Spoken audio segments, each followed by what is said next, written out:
High-end master model, Dibison. Hey, how's it going? Welcome back to my channel. In today's video, we have the high-end master model Dibison Thoma version by Kotobukiya. Yeah, just ignore that Takara Tomy tag. I can't find one that has Kotobukiya, and I threw out my box, so. This specific kit was released in December of 2012, but a Marking Plus version was released in July of 2020.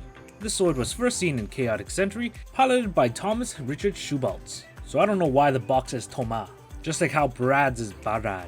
Regardless, the Dibison makes an appearance in another Zoids anime, the new Century Zero, piloted by Lina Toros, who is also part of the Blitz team, making this the final review of the 3 Blitz team members. At least you know before LiQWYD gets upgraded and the other 2 get new Zoids. And before you say anything about Jamie's Terrace Bomber and Leon's Shield Liger, I can't find those. At least for a reasonable price. I'm not made of money, you know. However, I digress. Back to the kit. This model kit is a complete straight build, with no panel lining, no stickers, no nothing. What you see is what you get. And like any other Zoid kit, still looks really good, despite the design being 9 years old at the creation of this video. The overall appearance still looks very good. Nice and simple design, still follows the silhouette of a bison. And what I mean from that is it still has the shape of an animal, and the design isn't overcomplicated so you don't get confused of what it's supposed to look like.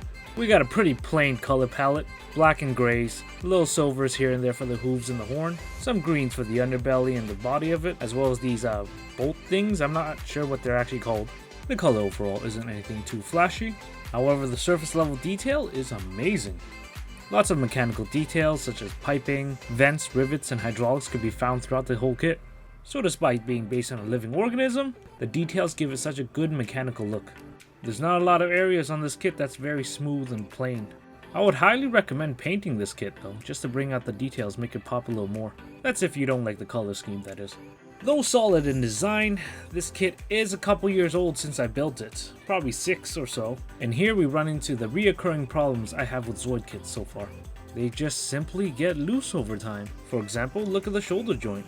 It's so very loose. Just placing it down, you start seeing the instability of the joints. And if the legs are too stretched forward, yeah, that happens. However, if you were to paint it or reinforce the joints, you would have that problem removed completely. But out of the box, this is the eventuality of this kit. Now, I'm not sure if this is the same for the Marking Plus, whether or not they updated the joints in that kit. I don't really know.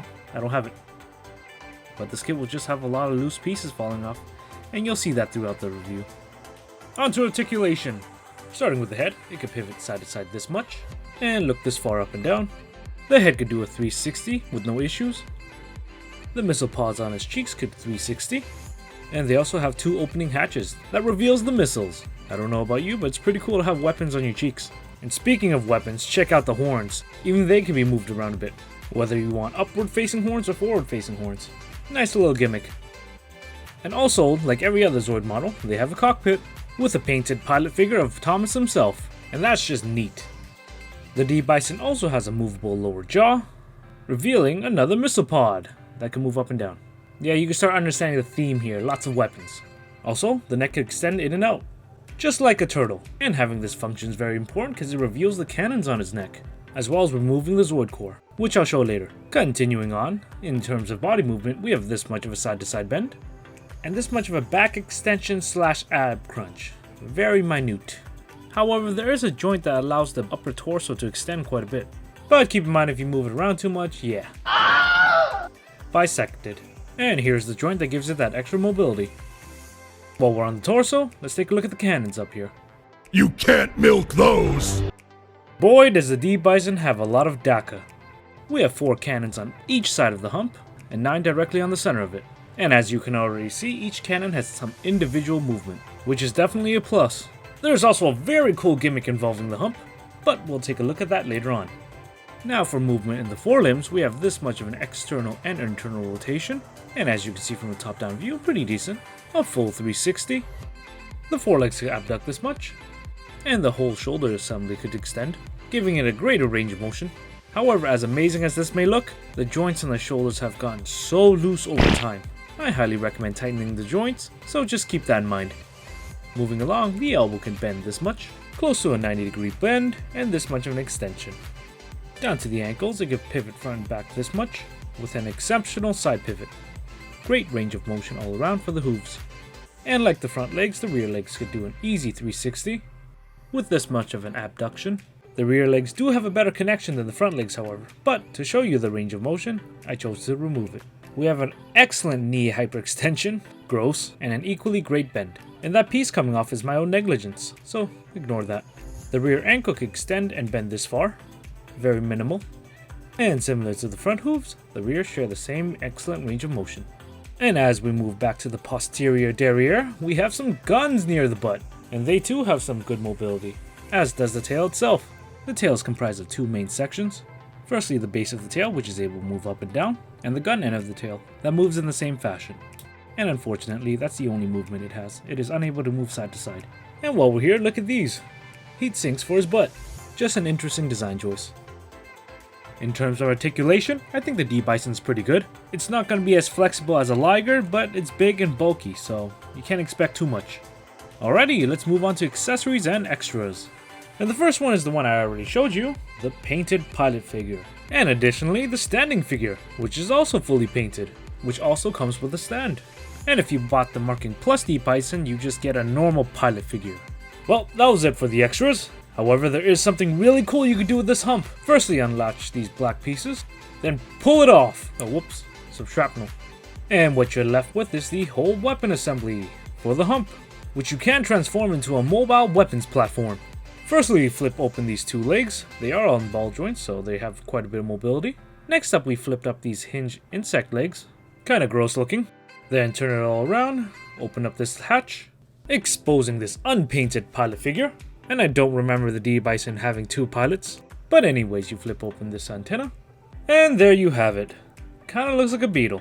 I don't ever remember seeing this ever in any of the animes, but it's really cool to have. Definitely something you've never seen before. This is a good moment to show you the Zoid core. I'm just gonna need to poke it out. Use the tail for that. Just poke it out like that. And there you go. There's the Zoid core. Pretty basic design. Nothing amazing here. However, it is pretty cool that they keep implementing Zoid cores. And to put it back, you just slide it right back in. And to reinstall the hump, just put it back onto the peg itself. Clip on the two black pieces.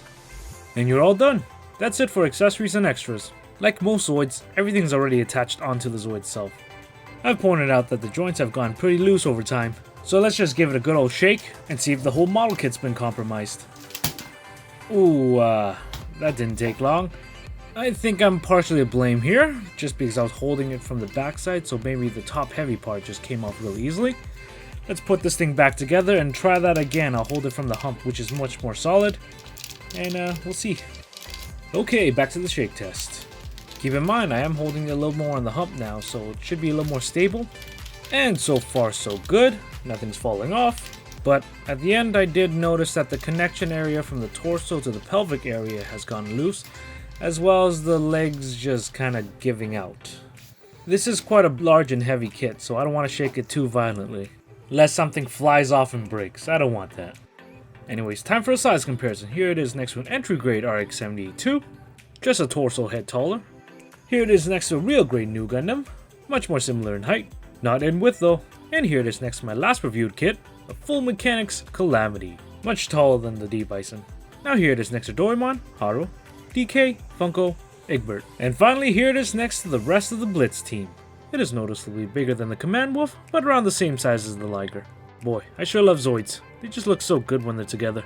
And in terms of shelf presence, the sheer bulk and size of the Dibison just makes it stand out. And so, what are my final thoughts for this kit? Keep in mind I'm extremely biased because I love Zoids. So I'll just start with the only negative I have. Joint degradation. Having built this like 7-8 years ago, the joints have gotten very loose. However, since it's a quadruped, balance ain't a big problem. And you can also address that issue by tightening up the joints. For positives, I really like the design. It's a giant mechanical bull with a lot of guns. However, I would understand if someone found the design very plain and boring. Perhaps they want a more colorful look. Just go paint it. Otherwise, it's a good looking kit. It's relatively easy to build. I would dare even say beginner friendly. So if you like Zoids, you like the design, pick it up. Or not, it's all up to you. Hey, thanks for watching my video. I hope you enjoyed it. I enjoy making it. And hopefully it could give you some insight if you're curious about this kit. Let me know what you think. Hopefully my Zoid videos could bring in new fans for this hobby. It's not as big as Gunpla, but hopefully one day. Thanks again for watching my videos. Take care. Bye.